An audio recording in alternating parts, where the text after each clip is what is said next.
Why do the good girls always go for the bad boys? Why do they always say they want a nice guy? And why do they always go for the guy that's not nice, that treats them like crap? Why do all the guys say they want a good conservative girl, but then end up buying drinks for the girl at the bar that is, putting herself out there a little too much? Why do people say this stuff? And why do they chase the things that they don't actually talk about? Like, why are they so off on what they say that they want, but they actually go for something completely different? Let's talk about it in today's episode.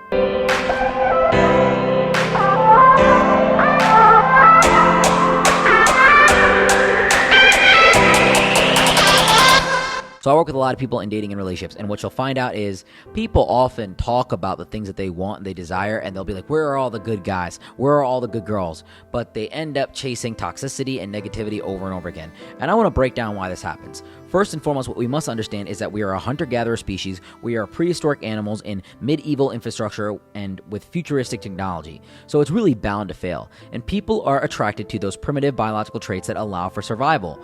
Think about it like this. Why are you, as a girl, attracted to a tall guy? Does it help the Venmo hit quicker? Does it help you type faster on a keyboard? Does it really offer you a lot of benefit? And you might say, I want a guy that can protect me. I want a guy that can really make sure I'm safe. How many fistfights are you getting in on a day-to-day basis? How many people are coming up to you and trying to rob you in today's modern society? Those traits don't really make sense for selection, because a lot of the guys that you might find that are tall may not actually be more compatible with you than a guy that may not be as tall. However, that being said, it's a very primitive factor of attraction. It signifies more strength, more power, and more durability. So being tall, I'm not hating on any tall people here, it's not necessarily beneficial in a compatibility-based aspect in a social setting that we have today. However, women are still attracted to it. And then guys, why are we attracted to the girl that's out here, that's promiscuous? And some of you might deny this. Some of you might say, no, I don't want that. But you're the same guys that'll follow Instagram models and follow tons of girls on social media that show a little bit of skin. Why are you attracted to it? Is it really that beneficial to have a girl with larger breasts and a bigger butt? Is that really what's going to make her a good mother? Is that really what's going to help her during childbirth when we have so much technology? I mean, theoretically, any girl that's at the right age can have a child and be completely fine. You don't even necessarily need breast milk, even though it is better, but baby formula works just as fine, and her having wide hips and her having an hourglass figure isn't going to make her the most perfect woman in the world for you. Typically, you guys will chase a very, very pretty girl and find out that she has a very ugly personality.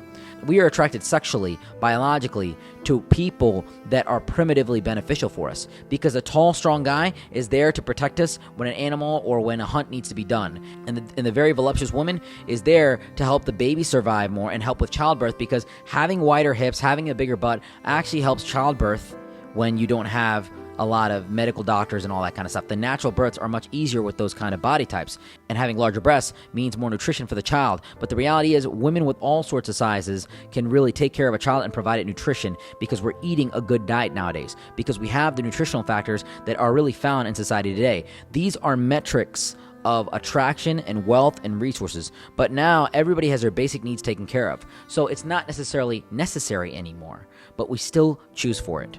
So what you must understand and what you must realize is that in life, it's not about the person that's the most attractive to you. It's not about the person that loves you the most. It's about the person that will really treat you the best, that has the best mindsets on relationships, that is healthy in their mindset towards how to treat people, and that doesn't really come with a lot of trauma and baggage, or more so has healed from their trauma and baggage. Most people fail to understand that modern day relationships are not built successfully on the attraction and the sexual nature. They're built successfully on compatibility. And this is where a lot of people go astray.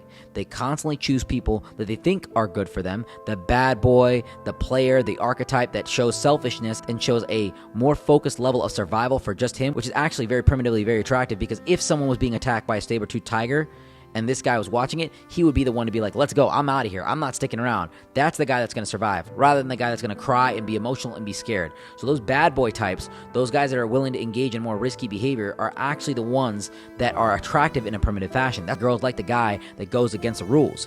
And men are attracted to promiscuous women because it shows sexuality and it shows reproductive behavior. So all these things are actually very, very bad for you.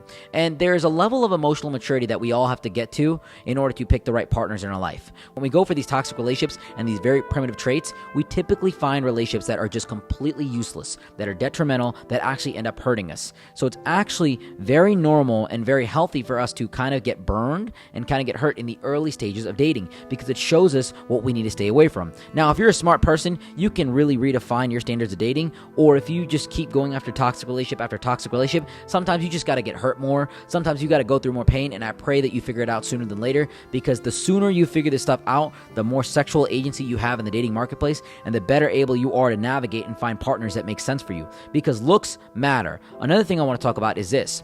When people say that they want something, but they end up going for something else, they don't know themselves.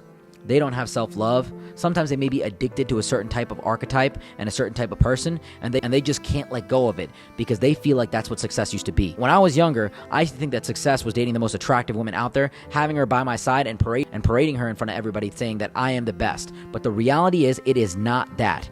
It is about finding someone that's compatible for you, someone that can take care of you, someone that can nurture you, someone that can love you, and someone that really wants to see you grow. The most attractive women in the world are typically not the best, and they typically have very ugly personalities. There are attractive women out there that are absolutely amazing, but they are very far and few. And the guys that have it all going on for them, that are the bad boys, that look the part, that are the physical nature of what you women desire sometimes, and the mental nature of what you desire, typically won't commit to you. They won't give you longevity, and they typically will just engage in chasing multiple women because they're pushed by testosterone and libido and their sexual nature to just hook up with as many women as possible. So start to pick what chooses you, and start to pick the people that choose you and treat you the best. I hope this video was helpful. I hope that you learned something from this. If you guys ever want to connect with me, there's a link down in the description below to talk to me one-on-one. You can connect with me on my Telegram. My social media, and all my social links. And I really appreciate you guys taking a little bit of time out here today to spend with me. I know that you have very busy schedules, and it means a lot to me that you guys are able to just dedicate your time to give my channel a little bit of love. Subscribe and hit that bell notification to stay on top of all of our videos. And until next time, guys, Sumi out.